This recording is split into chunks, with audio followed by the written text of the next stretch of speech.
Welcome to the Pop Culture Cosmos. And we're back. And we're back with another episode of the Pop Culture Cosmos. It's Gerald Glassford coming right back at you here for the Pop Culture Cosmos, Inside Sports, Fantasy Football, and the Lakers Fast Break. Truly appreciate all of you checking out all of our great shows. But if you can, please go ahead and give us that 5-star review wherever you get your podcasts.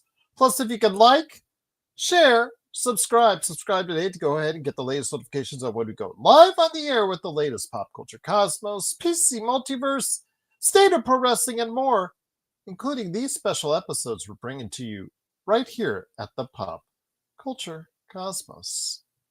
But it wouldn't be a Pop Culture Cosmos without my good friend. He is the mastermind behind Humanican Media. Also, as well, of course, the Happy Hoarder and his esports team of the decade in the Plucky Gamer. Go ahead and check out what he's doing today at all these great places. It is my good friend. It is Josh the Magnificent Peterson. What's up, man? What is up? What's up, dude? How you doing, man? How's the weekend been? Busy.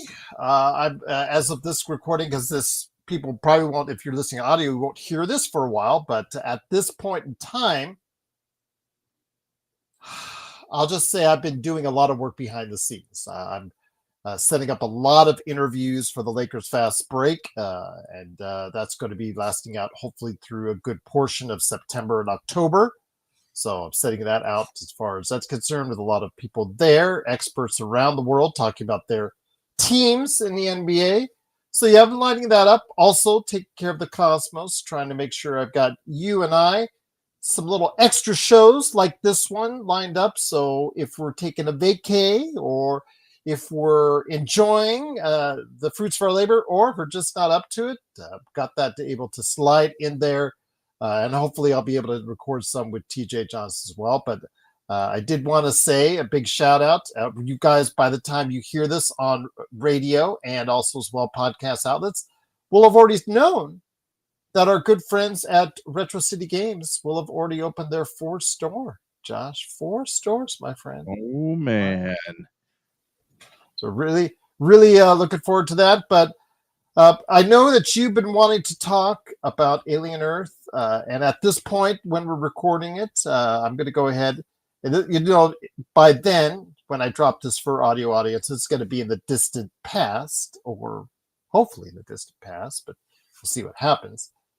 Alien Earth, we will actually give a full review to, so look for that on the Cosmos when all the episodes hit. But as of this point, it's about halfway through. Your thoughts on Alien Earth, my friend, because I know you've been dying to talk some Alien. Okay, hold on. First, though, I want to know your thoughts on Alien, because I hold Alien a little more dear than a lot of people, or actually, I hold it to a higher standard. So, what are your thoughts? Well, I will say this, and big shout out to Cool Bro. Haven't heard you from a long time, my friend. Hopefully, all is well with you. He says he's looking forward to Andor season 2. He said it was good, and he's looking forward to Mandalorian Grogu. So that's something we'll go ahead and discuss in our upcoming Star Wars conversation. But Alien Earth so far to this point, and again, you will probably check out our full thoughts on this season in back episodes of the Pop Culture Cosmos for those that are listening on audio. I will say this, that Alien Earth so far, the production values for this fit right along in with whatever you've seen from Alien. That is the biggest thing I've come away with. I am very impressed by that. It was something where I was kind of concerned, would it look like a low budget, low rent version of Alien? They have not cut corners on it. Disney and Fox, I've got to say I'm impressed by it. I saw Noah Hawley, who is doing this trilogy with the animation, which he's doing this period of stuff within the Aliens universe. I'm kidding, get my Predator and Aliens mixed up here. I'm sorry. He did the movie, and now he's doing this. and it looks like a good match. He's overseeing it all right now, and I think Ridley Scott, again, he still gets like he might say something here or there about it, but I think they're in good hands with Noah Hawley as far as seeing what he's doing so far. I do kind of question some scenes where it seemed like it was a little unnecessary and just drove up the production costs a little bit, like the scene where the brother is going and trying to get off world and get a job, go to school somewhere else. I really wasn't needed. I don't think in the overall scheme of things, but I will say again, the production values are amazing. They do a little bit of expedition dumps, like in the middle of if you and I are trapped on a alien-ridden vessel that has crashed into middle of Earth, I think the last thing you and I would be trying to do is, have a brother reunion and go into extreme detail on it in the middle of all this with an alien roaming around. I don't know. How about your thoughts on that? Yeah, I mean, I agree there. So one thing I was really impressed by it with this show is that it actually is telling a story. It's not fan service. Like when Fox had control of Alien, and this was something Ridley Scott talked about too when he was talking about his sequel to Prometheus. He said there are certain things that the studio wanted out of an Alien movie, and he had to sort of adhere to that. So he was torn on Covenant, and that's why Covenant was such a bad movie. But with this, it's cool that they actually are telling a story. They're telling a story that is not just human, but about humans, right? Like it's showing that the xenomorphs aren't actually the real monsters here. It's us and this desire that we have to play God, right? The whole story of Icarus. You get too close to the sun, and you get burned. It is real. I really commend the way that they told the story in the beginning, right? When they show the ship, initially what happened to the ship and the ship crashing, but they don't show you what happened on the ship, right? Because that's an Alien movie. We've seen that over and over again, but instead we're showing the aftermath of what happened to the crash ship. The other thing I'm really enjoying is the fact that there are other monsters out there, not just the xenomorphs. Like they're doing experiments with the little eyeball thing and like the big hanging plant deal, whatever that thing is. Like there's so much more at play here than just the xenomorphs, because we've seen the same thing with the xenomorphs for years and years and years. And so I'm glad that we're getting the xenomorphs, we're getting your alien fare, but it's being done in a way that tells a good story, keeps you engaged, makes you want to keep watching. And I think this is exactly what Alien has needed for all these years, and it's exactly what it needs right now to keep it fresh. I'm definitely digging it so far. I'm curious how far they're gonna go as far as like connecting it to the other things that happen as far as Prometheus. And I think this takes place. This takes place before Alien, which again is another question I have too. You're the Alien expert, dude. Doesn't Romulus take place before Alien 2, or is that? Yeah, let me go ahead and I'll bring up the entire timeline. But I was looking at that last week, and I was like, "Can you help me here? How do all these species that are in this crash ship come to Earth fit with the fact that supposedly we were supposed to be interacting for one of the first times with Sigourney Weaver's Alien?" That's the part I really can't figure out as a whole. I'm trying to wrap my head around it. And by the way, Timothy Oliphant, he's killing it as the android. Oh my gosh, yes. Yeah, he's killing it, absolutely killing it. This is one of his best roles I've ever seen. I know he's been the star of other series and whatnot, but this is one of his best roles ever. Yeah, Prometheus was first in the timeline, which is 2089 to 2093. Alien Covenant is 2104. Alien Earth is 2120. Alien is 2 years later at 2122.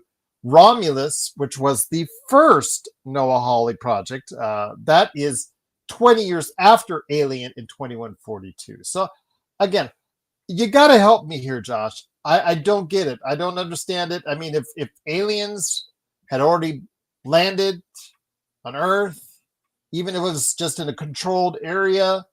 It just seems like, the fact that what happened 2 years later in the timeline seems like it's you have to I see it now, or if I were to see the movie now, I would have to take a lot. It would have to take me a lot more for me to believe on what's going on. How could they be so naive about what's going on? They made no mention that there was these type of creatures, the xenomorph had been on Earth, etc., etc. So I don't know. You're going to have to help me here on this, because I think this timeline now it's going in the way of the Fast and Furious timeline, which is somewhere I can't even explain. So it's funny because a lot of these filmmakers they've got on like the new Alien projects, they're saying like we're loosely sticking to Ridley Scott's canon, but they have to almost in order for these sequels to work, because they're taking certain liberties with how things have went down. This movie, or sorry, this series can't not acknowledge what happened in Prometheus and Alien Covenant. So from what I understand, when they went to when Sigourney Weaver and her crew found the space jockeys, the company had already known that those aliens existed, and that's why they sent them in there to get the eggs. But they don't ever mention that, because that was like the beginning of, there was no lore back then. So I think they're having to acknowledge, just like Romulus acknowledged Prometheus by having the canisters of black goo. They're having to acknowledge things without necessarily admitting that they're acknowledging them, which is interesting. But yeah, I mean, definitely. And the technology jumps too, right? With Covenant and Prometheus, and you see they went back to all this like semi-analog stuff in this Alien movie and Alien Romulus. So really, really interesting. What they're doing. I'm curious too how they're going to tie it all together. And what would be even cooler is if they finally confirm that rumor by when they talk about the corporations, bringing up the Tyrell Corporation and tying it into Blade Runner. Absolutely. I would love to see that, because next year, the Blade Runner series, which is supposed to finalize the Blade Runner trilogy, my friend, that is coming out next year, that series on Amazon. And I'm going to be excited for that. I'm going to be excited for that indeed. But I wanted to go ahead and get that out, taken care of for you, my friend. It is Alien Earth. Go ahead and catch it on the Disney Plus app, which you don't have to say Hulu anymore, because Hulu will become Disney Plus, as I predicted. Yes, I will pat this up many years ago. Yes, I saw it coming, indeed. But I do want to go ahead and address some of the things we talked about before we get started. We got 2 minutes before we get started on our Star Wars conversation. I wanted to go ahead and talk about what Cool Bro and JSJ are really in there. They talked about our Marvel conversation that we had the other day. Hopefully you guys will get a chance to check it out on what's wrong with Marvel and can we fix it. But Cool Bro said, Fantastic Four was such a great movie. I think it didn't do extremely well in the box office because a lot of people are done with Marvel's bad films. But they've had 2 in a row that are good films critically, with Thunderbolts, which I think the subject matter and the individuals, they can't get over, using the wrestling vernacular, like a smaller, obscure group like they did with Guardians of the Galaxy, like right now, like they did so many years ago. So I think that's going to be a problem right now. But we will see what happens with Avengers Doomsday. JSJ said, do you really think the Avengers are going to do a Young Avengers project? Do you think the Young Avengers are still a thing before we get to Star Wars, my friend? I don't know. A lot of the properties that they had put out, like meaning to build up to Young Avengers, like Hawkeye and Miss Marvel and what's her name, America Chavez from Doctor Strange. Like they've never talked about those characters again. There's rumors that Chavez will show up in Doomsday, but a lot of the buildup that they were doing towards the Young Avengers has lost momentum. So I really don't know what's going to happen with that. Well, it's going to be interesting to see what happens with that. But if you have thoughts or any questions on Alien Earth or what we've talked about as far as Marvel in the past or Star Wars in the past, please let us know your thoughts. Always popculturecosmos at yahoo.com. JSJ says they aren't even casted in Doomsday for now. For now. We'll see what happens. But Again, it is Josh the Magnificent Peterson from the Happy Hoarder, Humanica Media, and the Plucky Gamer, along with me, Gerald Glassford from Pop Culture Cosmos, Inside Sports Fantasy Football, and Lakers Fast Break. Truly appreciate you joining us.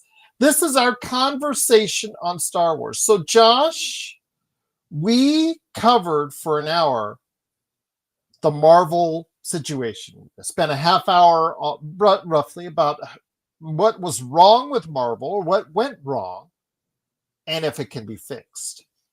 Star Wars, I think, is a lot more difficult. When you and I have approached this issue before, the SIP before, this standard of pop culture before, it's a little bit more complicated of a topic because Star Wars has been bulletproof to an extent for much of its life cycle. Because you got to look at it. The prequels, doesn't matter how bad you think it is, doesn't matter how bad I think they are. Those movies still generated tons of dollars at the box office ultimately. The Star Wars The Force Awakens, the reimagining of the Star Wars universe to connect it as far as 7, 8, 9 is concerned, that got off to gangbusters dollar-wise at the box office. I believe $2 billion, if I'm not mistaken. So it's really difficult to say exactly what went wrong when it did, normally, because there's been so much Star Wars put out there for decades, whether it's in books, comic books, video, TV, films.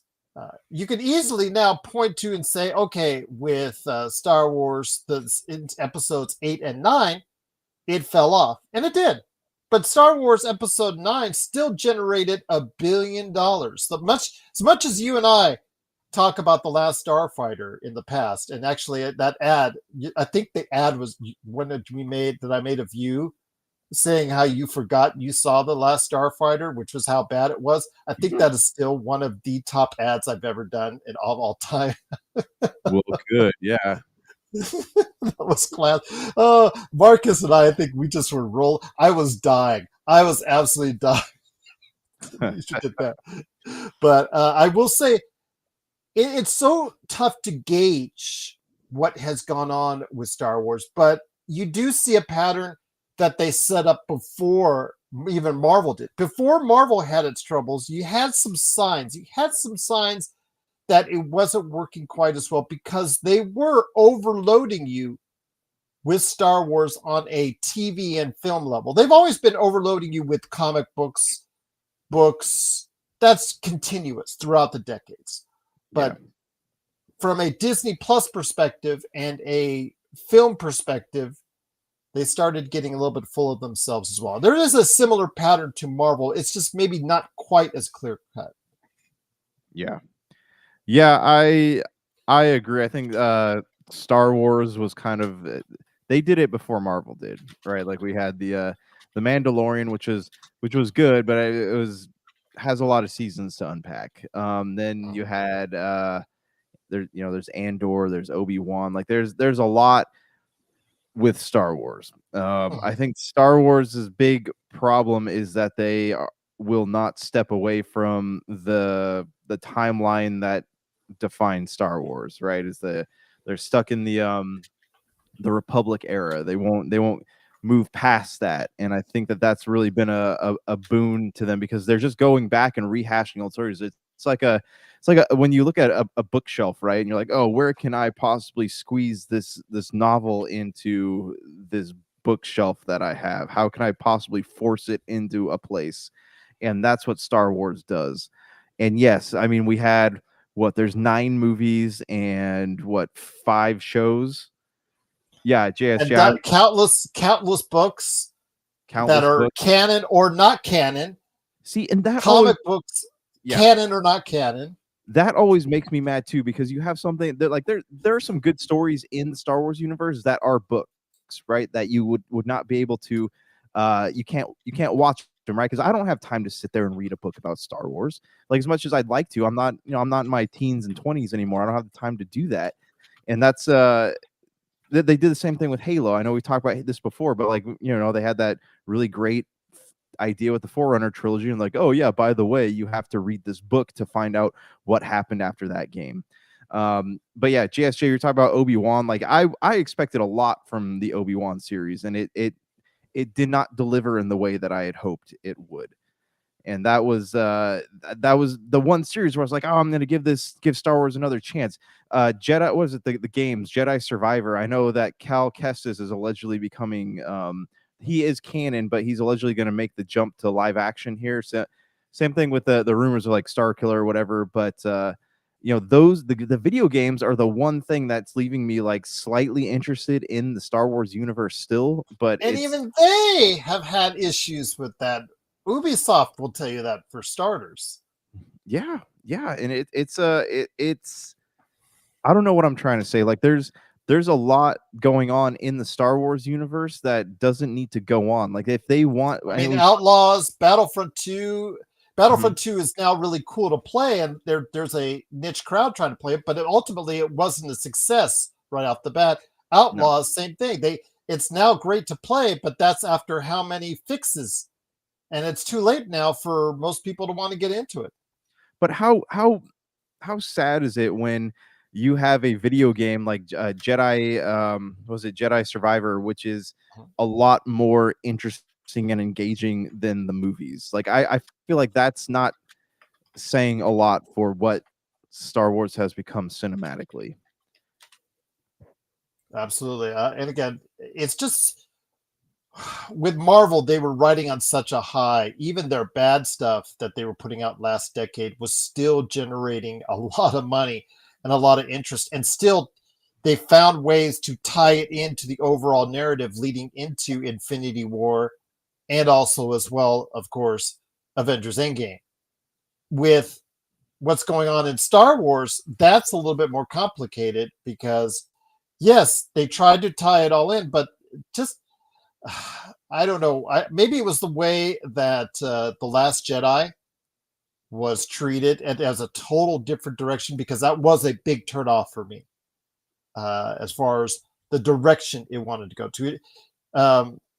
The Last Jedi tried to retcon what happened in The Force Awakens, and then The Last Skywalker tried to retcon what was in The Last Jedi, which tried to retcon the star. It just seemed like everybody was not on the same page. And again, J.J. Abrams did something in Star Wars: The Force Awakens safe, played it to the same Star Wars notes as the original Star Wars. It's an okay movie. It did what it needed to do, earned $2 billion. But ever since then, what came out was a lot of hits and a lot of misses from the Star Wars universe. I mean, Solo, a Star Wars story, was a bomb at the box office. As far as what we saw from Rogue One, though, Josh, Rogue One has been made even better by the fantastic Star Wars Andor series, which may be, I don't know. I've not seen the viewings as far as the number of people that have watched it. It is by far, in a way, the best thing that has been done this century in the Star Wars universe, but hardly anyone talks about it outside of the people who watched it. It's just that disappointing. Yes. Yeah, that is like Rogue One was a fantastic movie. Gareth Edwards did a great job with that one. But it's one of those, we talked like with the Mandalorian, right? It's like, how can we take a prequel and make it fit into this big narrative we're trying to tell? So I liked Rogue One. I thought Solo was okay. I didn't hate it. That first 10 minutes for me killed me. It took a lot for me to get back into it. It's all right, though. Yeah. After that period of time. Yeah. That beginning just killed. It's that and the Casino Planet and Last Jedi are two of the biggest lows for me in the Star Wars universe. So let's talk about The Last Jedi for a minute, right? So we had was The Force Awakens. I thought was an okay movie. It wasn't. Well, it's a safe movie because JJ knew to create Star Wars, and there you go. It was a safe film. The villains were engaging. Those adventure sequences were there. Like it was it was an okay movie. Was it Rise of Skywalker the second one? Like that was the one. No, Last Jedi was second one. Rise of Last Jedi. Skywalker's last. So Yes. that was the one. Like I'm not like everyone else. I didn't sit there and like notice all like it's like, oh, that's a political statement or social statement or whatever. Like I didn't notice any of that stuff. But what I noticed was a movie that couldn't quite decide what it wanted to be. No, and do his own things. Well, it reminded me of like a mixture of Indiana Jones, and it definitely had Rian Johnson, by the way, who's done much better work with Knives Out. Yeah, it definitely had its Star Wars moments, but it was more of like felt more like a side quest than a part of the main plot, if that makes sense. Well, it just seemed like he had a different vision for Star Wars. Yes. And if that's the case, you should have made a different movie outside the Skywalker universe, which is something we'll get back to here later in the show. And then you had The Last Skywalker, which, again, was J.J. Abrams. He was, I don't know if he was forced or, Rian Johnson was supposed to, I believe, direct at one time, but, Disney loved the Last Jedi so much, actually not loved the Last Jedi so much, they cut ways with him. And I guess JJ had to get back in the saddle on it, and it didn't work out so well. It was, the clone of the Emperor, and all that went on, and the Rey, as far as how Daisy Ridley and Adam Driver, how that finished up with their relationship. Okay, whatever. It just, the Force Ghost, Han Solo. It was just not very good. It was just, it's not, I don't know if I would have to watch and torture myself to watch that, The Last Jedi, and the prequels to see which one is my worst one. Cause there's some pretty bad stuff there, my friend. Well, so again, back to Last Jedi, I think there was a lot that people were expecting to be delivered after The Force Awakens, and Rian Johnson took those expectations and shredded them to pieces and threw it out the window, and left a movie that just felt like it had been beaten to a pulp. Like what? Okay, well, what's left of this new trilogy after he did all this stuff? And J.J. Abrams like, nope, looks like we got to bring Palpatine back to make this interesting. It was like you said, it was he spent an entire movie trying to undo what was done in the movie before that, which is not I understand when people say, oh, Rian Johnson ruined Star Wars or the new Star Wars trilogy, and I'm not saying he ruined it. I do see that point of view though being made. As for the prequels, I still I have a hard time with the prequels because I fall asleep while watching them, so I don't remember. I know. I don't remember. Like, I watched them when I was a kid. Like, I went to the theaters to watch them, but as an adult, I sit there and I try to like drag myself through this, and it puts me to sleep. I've tried 3 or 4 times to watch these movies with my kids. Every time I'll fall asleep about 40 minutes into the movie. and there are people that actually I know of, like our good friends, of course, Rob and Jay. Especially Jay, loves to defend the prequels, and I'm just like, I don't know how you can. I honestly don't know how you can. They have their moments, like there are moments. One is still going on as we speak, and of course, Cool Bro, who's in the chat now, he defends the prequels. And it's coarse and it's rough, and the sand is it gets in your fingers and toes, and anything goes. Who wrote that stuff in a Star Wars movie? I know, man. Like I said, there are elements to each of them that are okay, but like as the trilogy as a whole is pretty rough at parts. And they're garbage, Cool Bro. Garbaggio. But I love you, Cool Bro. All the best, my friend. Always love you, my friend. We've gone back and forth on that for years, Josh. No worries. I think the most like cringeworthy part of the prequels was the Padme Anakin relationship. Like that was the one that was like very, very stalking, creepy. Yes, this feels really weird to me. But yes. I digress. Like I said, I haven't been able to stay awake through all of them, so I can't form like a coherent opinion on them. So I'll have to at some point, maybe I'm gonna have to like slam a Red Bull or something and try to stay awake to watch these things. So yeah, but I mean, with I can't. They're just they don't captivate me like they used to. Like as a kid, I was enamored by everything Star Wars, but as an adult, like I know where it's gone, or I know where it's going, and so it's hard for me to go back to where it's been. Once again, it is Josh the Magnificent Peterson along with me, Gerald Glasser. Thanks again for watching this thing. Truly appreciate it.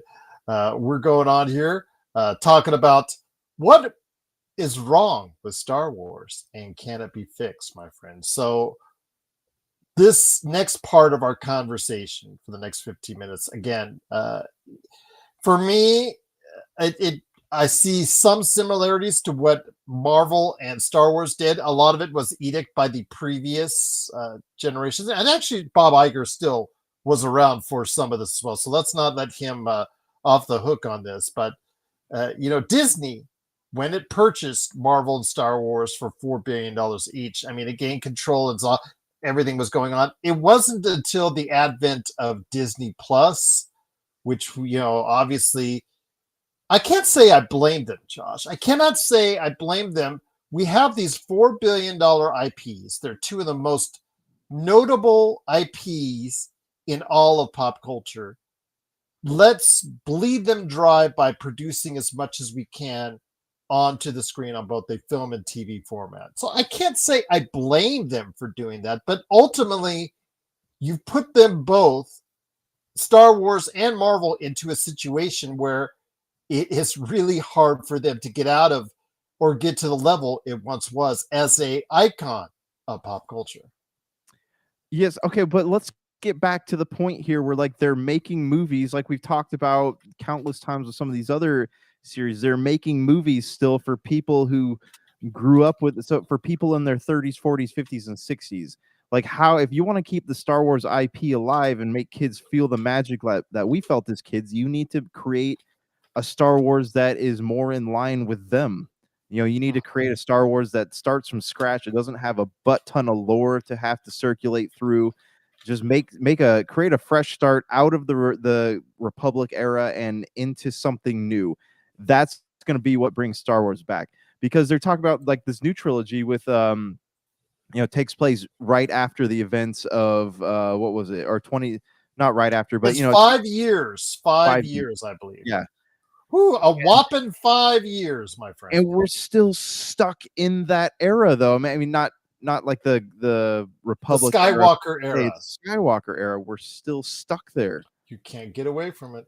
You really can't create new heroes, man. Like do something that's gonna make like kids interested again, because you're gonna keep making these movies, and the people who watch them, grew up with them, are going to die off, and then you're going to have a dead franchise, and that's it. I'm just going to say this again. I know that the next half hour we'll be discussing what more we can do to fix, or what more can be done to fix the Star Wars universe.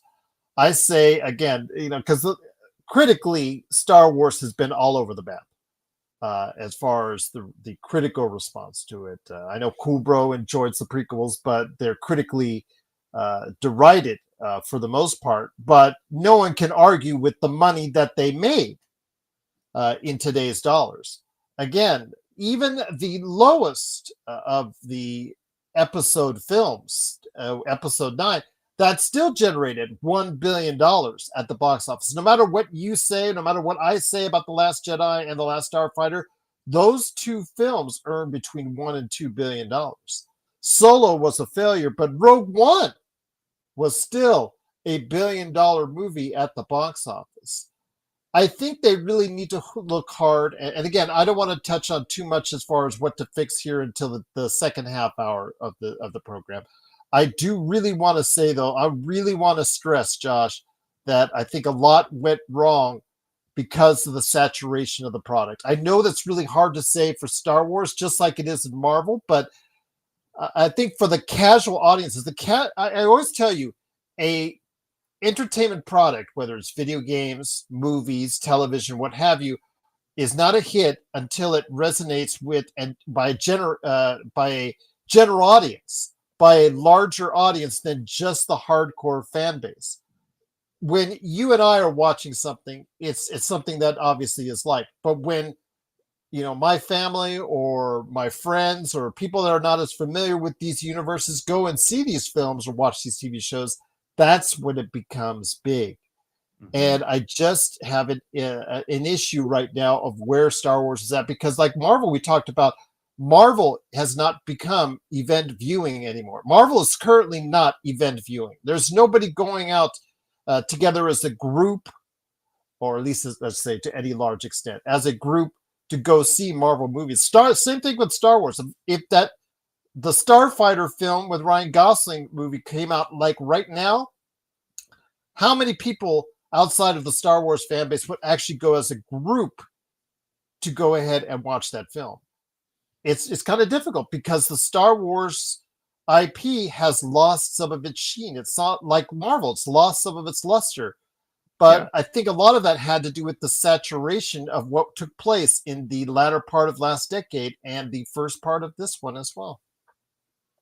Yeah, it's lost. The story is lost. The narrative threads are all over the place. And anyone who is like, yeah, I've never watched Star Wars from start to finish is going to have an insanely difficult time trying to figure out what to watch, where to watch, and when to watch it. It's chaos. It's pure chaos. And to me, like that's one of the reasons like I don't sit there and watch it anymore. Like I had planned to at some point, but yeah, there's too much, and I don't know. Like I said, I don't know unless they want to leave this Skywalker era. I don't know what they can do with it. So before again we get to try and fixing it, if you and I were there at Skywalker Ranch or Disney or wherever you want to say, is again all the success they had over the course of decades. Again, the toys, the games, all the Star Wars parks, the lunch boxes, everything. No one can say ever that Star Wars has been the quintessential success in pop culture as far as from a commercialization standpoint. Maybe you could argue Marvel, DC, but I really think that Star Wars is the front runner. It is, I know Jaws this year, its 50th anniversary, and it was called the first big summer box office hit. But I really don't think we got into the actual life-changing pop culture event until we got to Star Wars in 1977. And since then, it has seen a ride seen by no other IP of its kind. Marvel, DC, what have you. I think Star Wars is still has been the preeminent IP in the pop culture verse that's been out there. But as I see again, how things have laid itself out, the work is daunting. The work needs to be done. The work is very, I guess, hard coming up for what we see from Disney, because of the fact that they now have to reshape a universe or build a universe, still trying to use existing ingredients. Because with what we're going to see for coming, as we're going to talk about here in a few minutes, there's still a lot more that we can cover with what JSJ has said, what you've said, what I'm going to say in regards to what's upcoming in the future. But I think they need to be careful, because in recent years, their standard of quality, the Disney standard of quality on the Star Wars brand, has slipped quite substantially, my friend. Yeah, it definitely has, and it's hard to say if that's like Kathleen Kennedy or if it's Rian Johnson, J.J. Abrams, or just Disney execs saying like, hey, we need to sell theme park tickets and action figures and merchandise and things like that. But they don't. What am I trying to say? There's not a story, like an engaging story being told anymore. And they don't understand that, like, yes, kids love that sense of adventure. I mean, going to Disneyland, getting on Star Tours and being able to see like all the different worlds of Star Wars is neat, but also a world is nothing unless there's a good story tying it together, and there's not really a good story anymore. So there's less and less people. I think they're more like me. They're like, Star Wars is not what it once was, so I'm not going to bother showing my kids unless they ask to watch it, You're muted, man.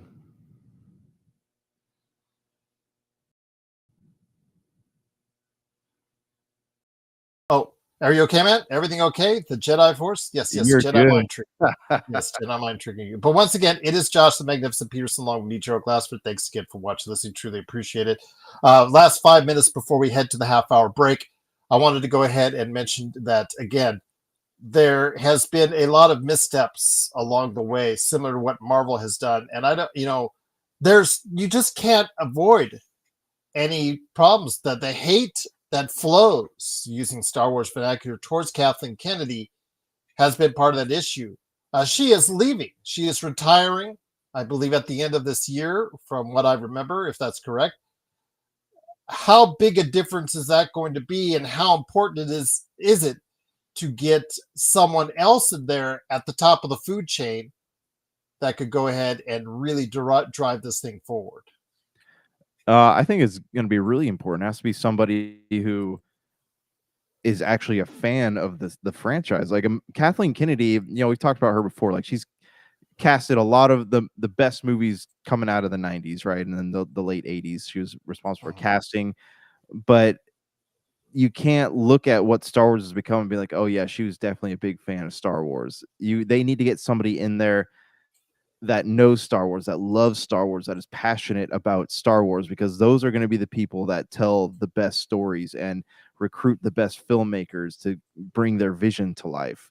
And I think just like Marvel has Kevin Feige, I think until they find a Star Wars Kevin Feige, they're going to struggle a lot with putting out Star Wars movies that people are actually interested in.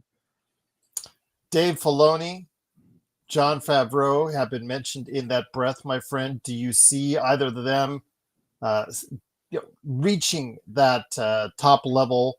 Because most likely, if anybody's going to be doing it, it's going to be one of them. They've been rumored and talked about as taking over the head of Star Wars, at least in the interim going forward.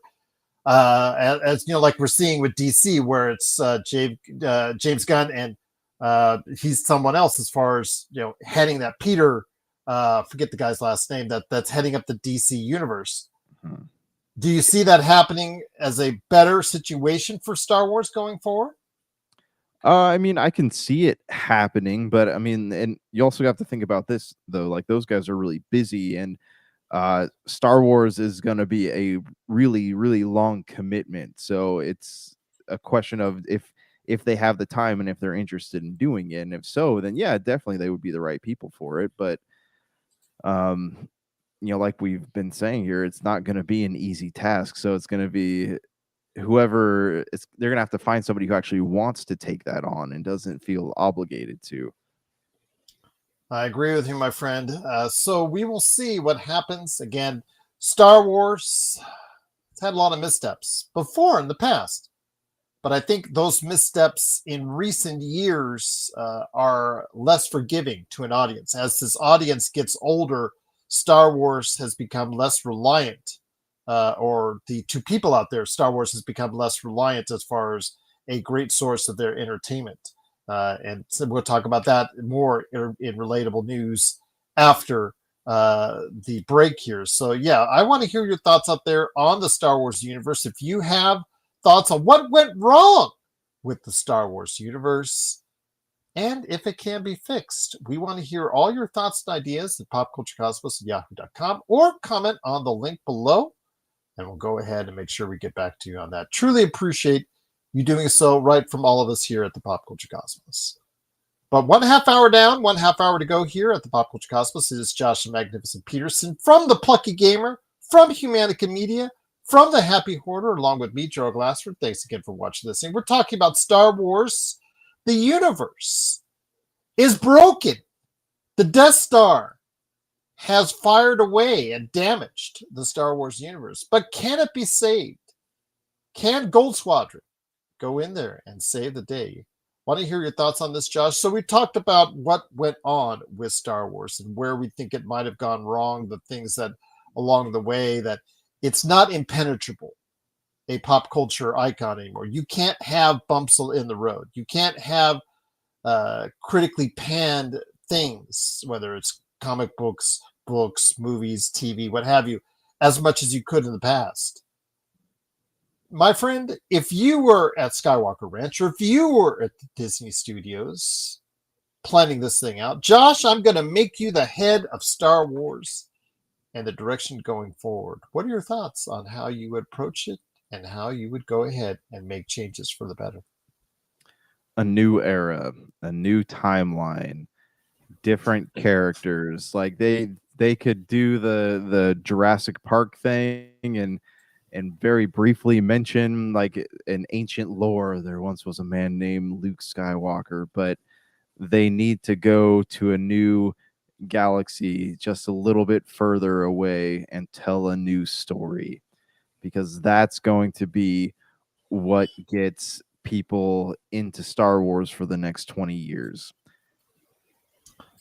I agree with you, my friend. We've talked about this before, that both you and I are really saying we need to get away from the Skywalker era. We need to disassociate ourselves from the Skywalker era. But there's always something that they're tying with it. And it's not, to me, something that people of the now, millennials, kids younger than that, who you want it to resonate to with, because I'm old. I'm already in my mid 50s. Josh is in his mid 20s. Trying to be nice there, my friend. Oh, thank you. There you go. We are no longer the crowd that Disney and Star Wars wants to go ahead and relate to. They want new, younger audiences to have this become their IP once again, so that they will spend hundreds, thousands, millions of dollars each and every year on the Star Wars product. But to me, and then their reasoning, they'll say, oh yes, but we still need to add something familiar to it. We still need to have the Mando and Grogu movie come out, because that was one of our few successes that we had as far as overall successes from a TV standpoint. So we got to have that relatable out there up on the big screen.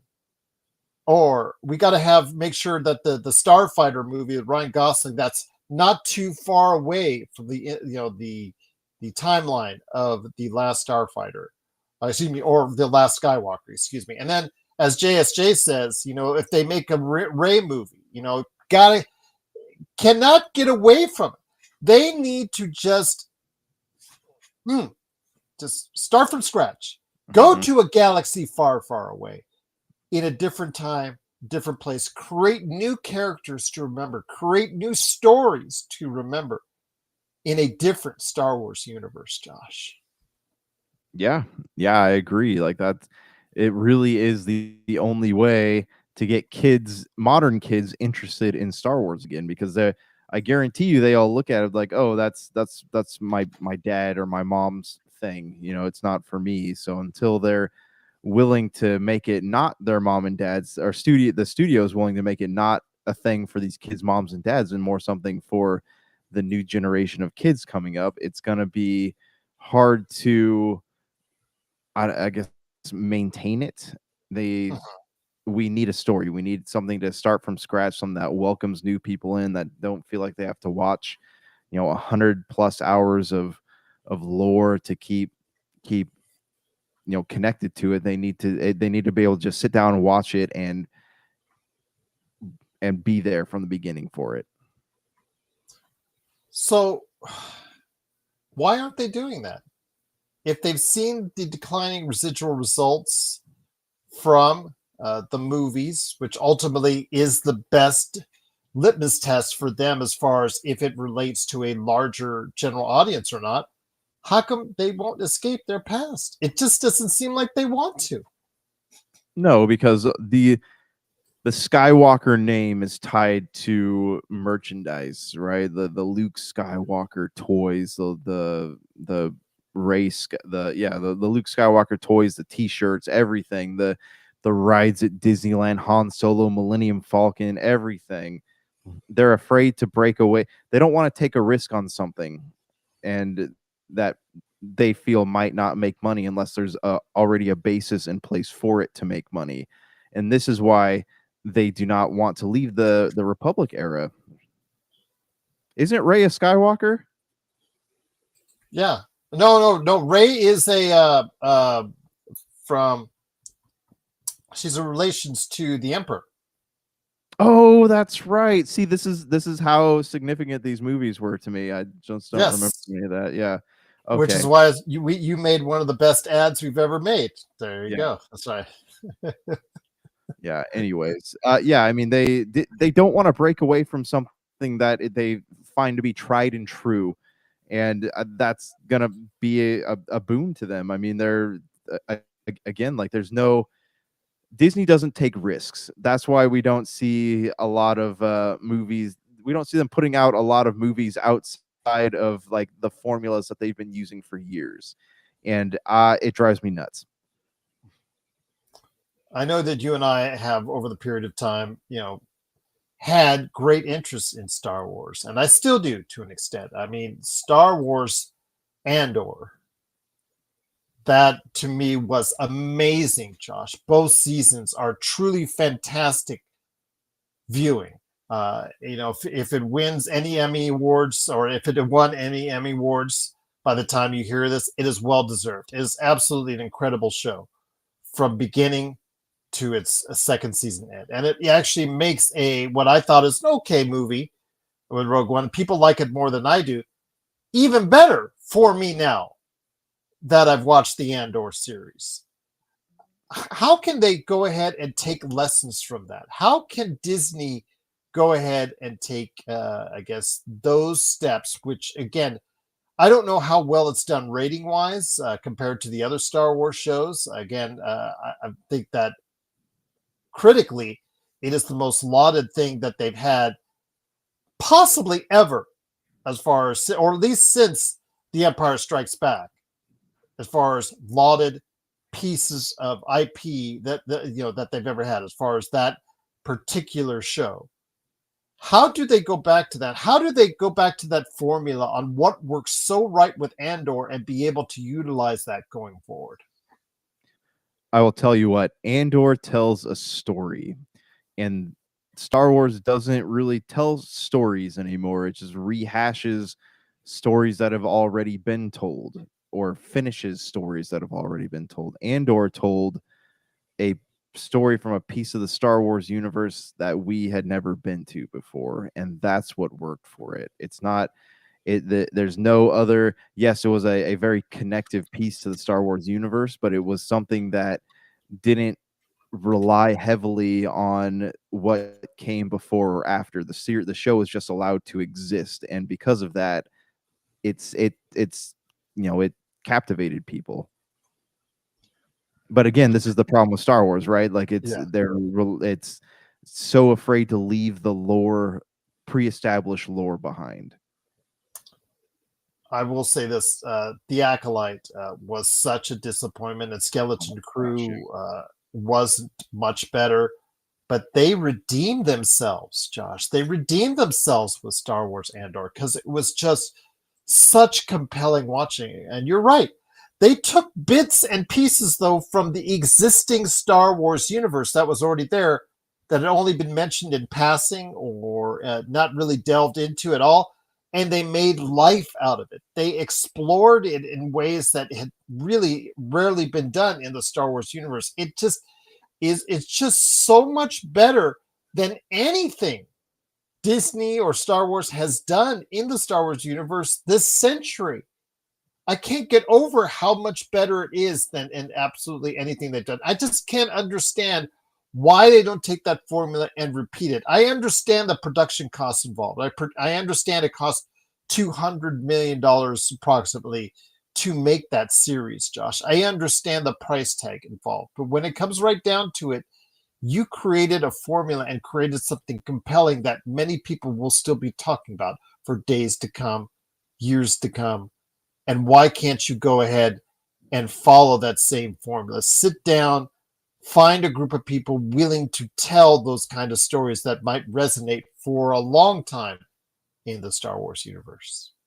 Do you know what I imagine when somebody's making a Star Wars movie? I imagine a situation like was it Josh Trank on the set of that Fantastic Four remake, where he got so mad that the studio kept interfering and telling him that you have to do this to sell toys or to sell T-shirts, whatever, that he got so mad he just locked himself inside of his tent for the remainder of the production. And I this is what I imagine happens when a Star Wars movie is made. You have so many cooks in the kitchen, so many departments trying to decide like what is going to be best for getting people into Disneyland or getting people into the stores to buy the Star Wars toys or whatever it might be, that nobody can decide on what nobody can decide on anything, but they also don't care about the story.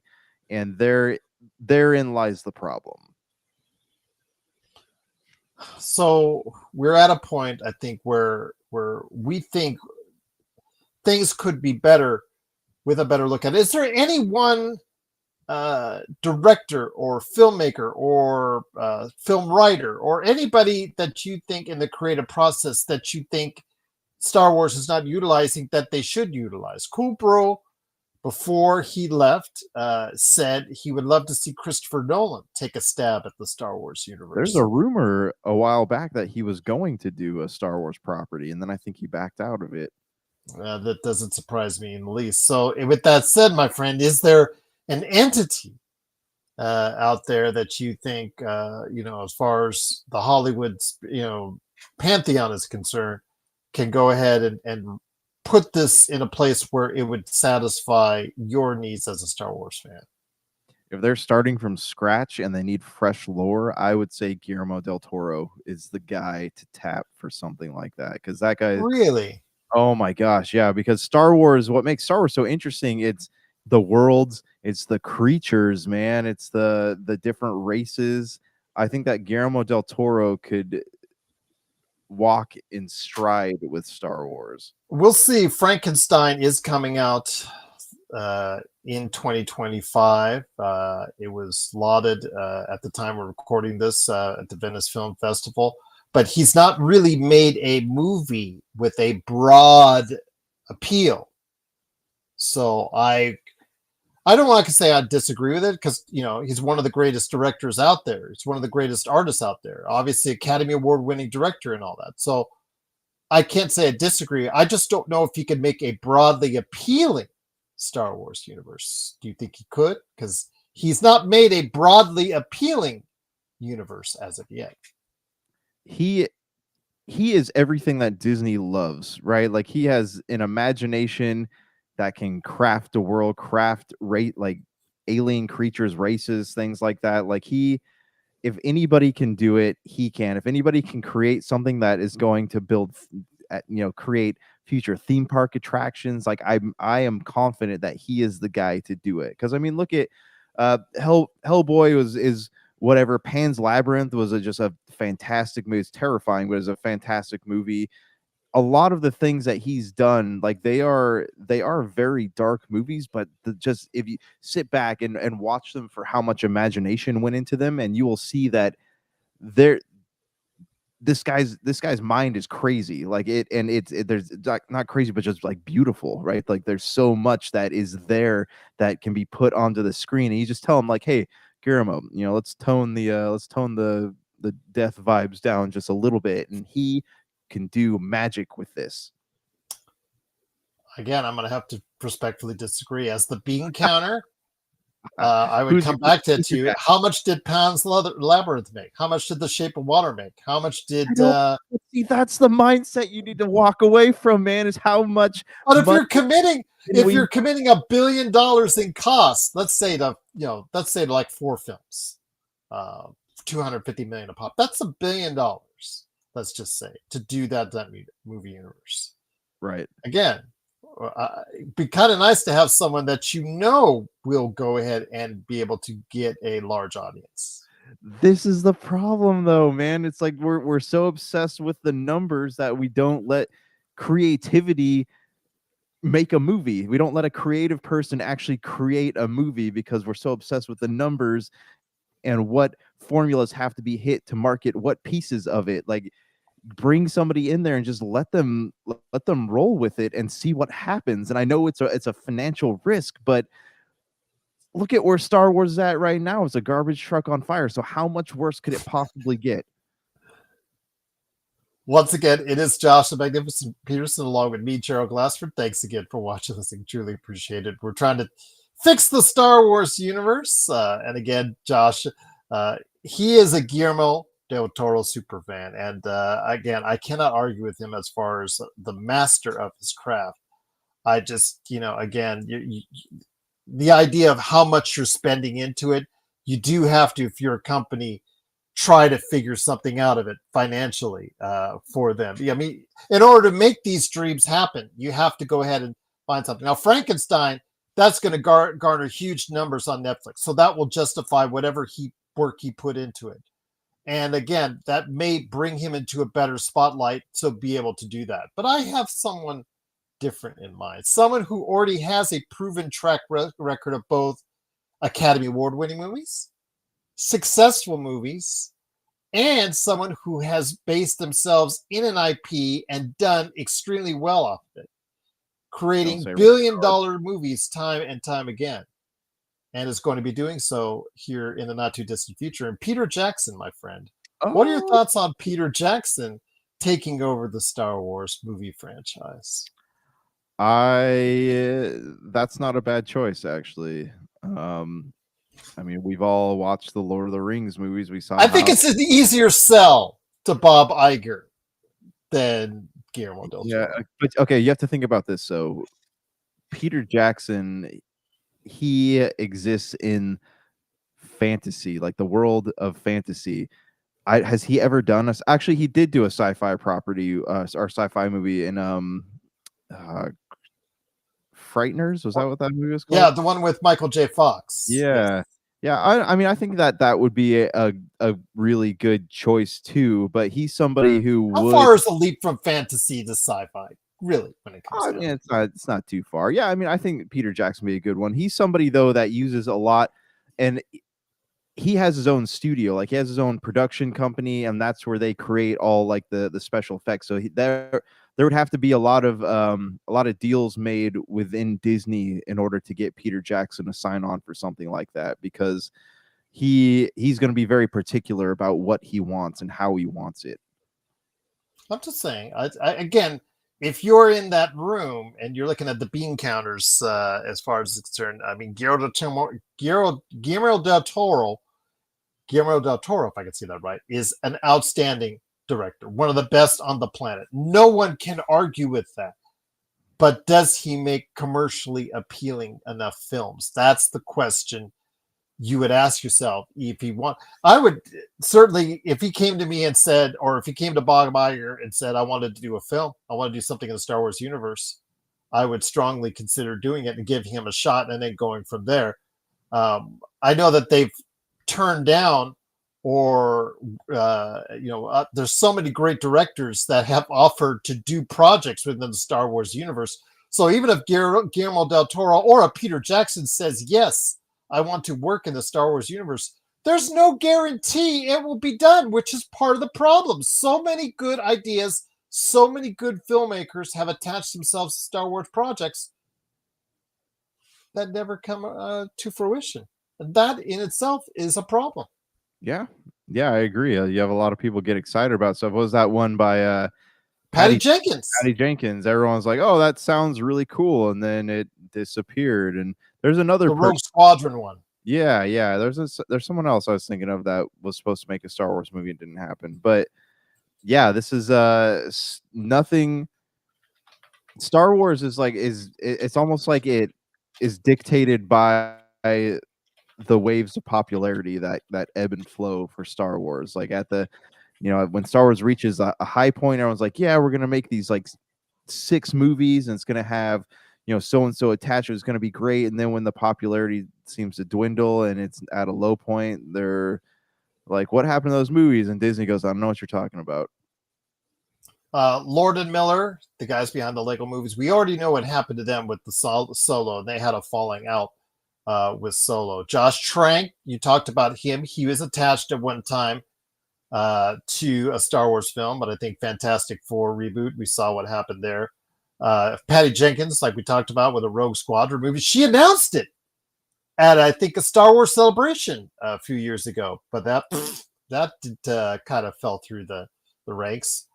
J.D. Dillard, who has done a lot of great work in the directing seat as well, he was trying to go ahead and pitch a Star Wars movie. That kind of fell through as well. Zack Snyder, one of our favorites, we love to deride on the show from time to time. Just imagine that, a Star Wars movie by Zack Snyder, all slow-mos, a tired 2-hour fight with slow-mo, man. Oh my gosh. I think after Rebel Moon, they'd be crazy to hire Snyder to do something. That was his Star Wars movie. He said that was his Star Wars movie. Benioff and Weiss, the guys, as far as Game of Thrones, they were attached to a Star Wars movie. And James Mangold, Wolverine, you can't figure out anything for him as well. And Colin Trevorrow from the Jurassic World series. Yeah. So Disney has let a lot of these guys and gals go. Really talented people, which is part of the problem. But before we head on out, my friend, I wanted to go ahead and attach this to our final part of our conversation on what we can do to get the Star Wars pantheon fixed, the Star Wars universe fixed. What about the video game end of it? Because when the video games work well, that seems to get people excited, seems to get people interested. You talked about Jedi Fallen Order and all that, as far as really good stuff that they put out there at times. But then EA comes back with Battlefront 1 and 2, which Battlefront 1 sold well. Battlefield 2 is actually good now, but not as many people got into it when they needed to get into it. I'll leave it at that on that one right there. And then, of course, Star Wars Outlaws, which really Ubisoft put in a lot of money and failed until now. I mean, it's now a good game from what I've seen and heard, but that's a little too late as far as that's concerned. So your thought, how key is a good, compelling, real Star Wars game that could just generate so much interest back into the Star Wars universe? How important could a video game tie-in be?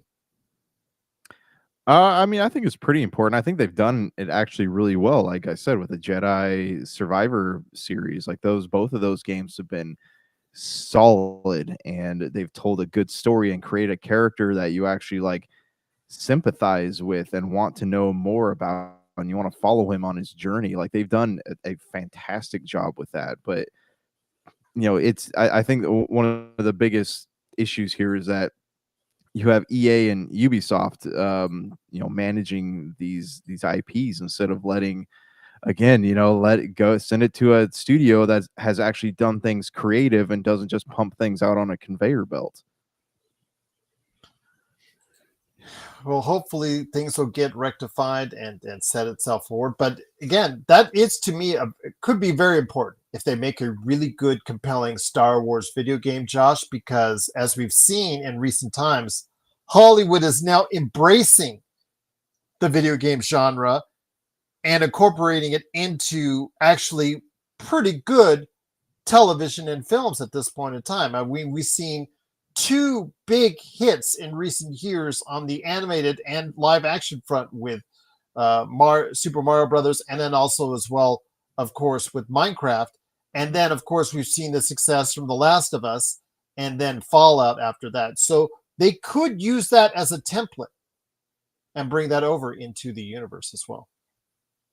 Yeah. I mean, they definitely could, but again, they're fighting now the same thing that Marvel is fighting, which is fatigue, right? It's how do we get people to become interested again in something that they're obviously tired of? And that's Fallout had the privilege of being a show that had not made any bad steps yet, right? Because it was the games, some parts of the games are arguably not the best, but people like Fallout, and people like that world, and they had not yet made people tired of it. So Star Wars is suffering from a completely different issue than Fallout is. We'll see, but as far as maybe a video game tie-in could resurrect the Star Wars IP, or it could be next year in 2026 with the release expected during Memorial Day weekend in regards to Mandalorian and Grogu, An anime, or the year after. What? an anime. You make a sick Star Wars anime, like give it to Mappa, who did Jujutsu Kaisen. Get someone to tell a good story, not something that's just like a. Wouldn't it be cool if we animated parts like they have that one Star Wars show, right, that had anime, Yes. but actually make an entire series. Is it Star Wars Visions? I think Star Wars Visions. That's the one. Yeah. Yes. But make an entire series of Star Wars and make it appeal to people who like anime, because those are the ones that are going to be watching these shows for years and years to come, because those are the people in their teens and their 20s. They've tied the Clone Wars to what's gone on in this present universe, because Dave Filoni has been a big a part of that creative process. So we'll see if something else in an animated universe for the Star Wars IP can do that same thing. But video game could light things up again. We'll see, or it could be next year. Mandalorian Grogu, we'll see how that does in 2026 when it hits, expected to hit as of this recording on May 22nd. And a year later, when the Star Wars Starfighter movie with Ryan Gosling, that appears also on Memorial Day weekend in 2027. A very interesting thing to see. They moved over the Marvel shows, Marvel movies that were such an icon imprinted into the first week of May. They moved those to the back end of the year. And Star Wars, which was in the last decade shown in the last part of the year for the most part, they've been moved up into the summer months, back to where they first belonged way back when. Yeah. Oh, well, I mean, think about this. Can you imagine the pressure on Disney's shoulders right now, because they have these two behemoth IPs that are both at a point. Both of them are at a point where they cannot have any more missteps, because the whatever they do next could make or break both of them. Like what a nerve-wracking place to be in. Absolutely. But if you get it right, then someone's in line for a raise. Someone is in line for a raise. Yeah, sure. Absolutely. And a bonus. Yeah. And a bonus indeed. But my friend, it's been great having you on, both talking about what's gone wrong with Marvel, what's gone wrong with Star Wars, and how to fix it. If we ever approach this subject matter again, are there any other big IPs you would like to talk about, what went wrong and how we can fix it before we head on out? You know what? An IP that's always fascinated me is Pirates of the Caribbean. That movie, like that movie, like when the first one came out, like it had so much momentum. It seemed like it was going to ride it off into the distance and just not bleed, but like make money forever. But there's been a lot of missteps with that one. Nice. I wasn't even thinking that one. I'm like, yeah. Johnny Depp, bring back Gore Verbinski, Keira Knightley, Orlando Bloom. Who knows? Bring back the old crew and see what happens. We could write the sequel right now. There you go. Jack Sparrow, indeed. But that is a great idea. That's something we should touch on.